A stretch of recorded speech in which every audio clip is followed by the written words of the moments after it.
मला पिंटू भाईने सांगितलं 2 मिनिट, पण मी 2 मिनिट बोलणार नाही. यांचा भ्रष्टाचार मुळापासून मिटून काढल्याशिवाय थांबणार नाही. मित्रांनो, सगळ्यांची भाषणं झाली, राजकीय पुढाऱ्यांनी भाषणं केली, पण त्यांनी महत्वाचं सांगितलं नाही. काय सांगितलं नाही? या चोर सभापतीने 10 एकर जमीन खरेदी केली 30 कोटीला. कृषी उत्पन्न बाजार समितीत होते आपले 68 कोटी, त्यातून गेले 30 कोटी. आता 10 एकर जमीन खरेदी केली. आपण शेतकऱ्यांच्या माध्यमातून जर ते खरेदी खत रद्द केलं नाही तर हा चोर सभापती पैसे कसे खाणार मी ते तुम्हाला सांगतो. गाळे 100 गाळे बांधण्यासाठी तो कोटेशन काढणार 30 कोटीचं. त्या 30 कोटीमध्ये कमावणार 8 कोटी.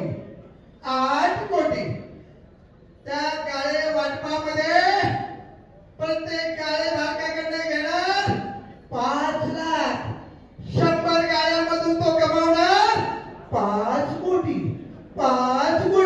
रुपये झाले किती? 5 13 कोटी. मग आता लायसन घ्यायची. लायसन प्रत्येक लायसन धारकाकडे किती घेणार? 3 लाख. म्हणजे पैसे झाले किती? 3 कोटी. म्हणजे ह्या 10 एकर मध्ये तो कमावणार 16 कोटी. बरोबर आहे की नाही? बोला शेतकऱ्यांना, बरोबर आहे की नाही? माझ्या माता बहिणींनो बोला. हा तानाजी तांबे बोलतोय, हे खरं आहे की नाही? अरे बोला. बरोबर आहे. मग मित्रांनो, उठ म्हणायच्या, उठ शेतकऱ्या, उठ सांगा हो. आणि या चोर सभापतीला मातीत गाड, मातीत ही वेळ आलेली आहे.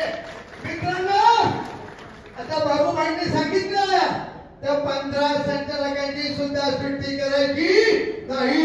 माझा मजूरचा एक पोपट मिठू बोलला. अरे पण किती रुपये घेतले? 50 लाख.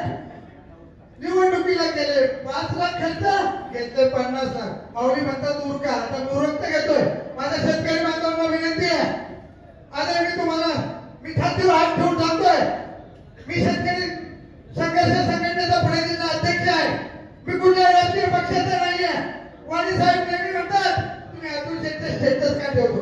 मला जो आवडतो त्याचं मी ठेवणार. वाणी साहेब परत मला विचारू नका.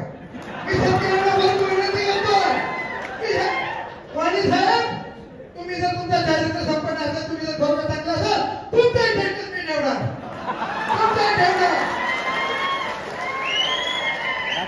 मी सगळ्यात महत्वाचं माझ्या पत्रकार बांधवांना मी आभार मानतो. आणि माझा खरा शूर छत्रपतीची असणारा मला संदीप भाऊ उतरले,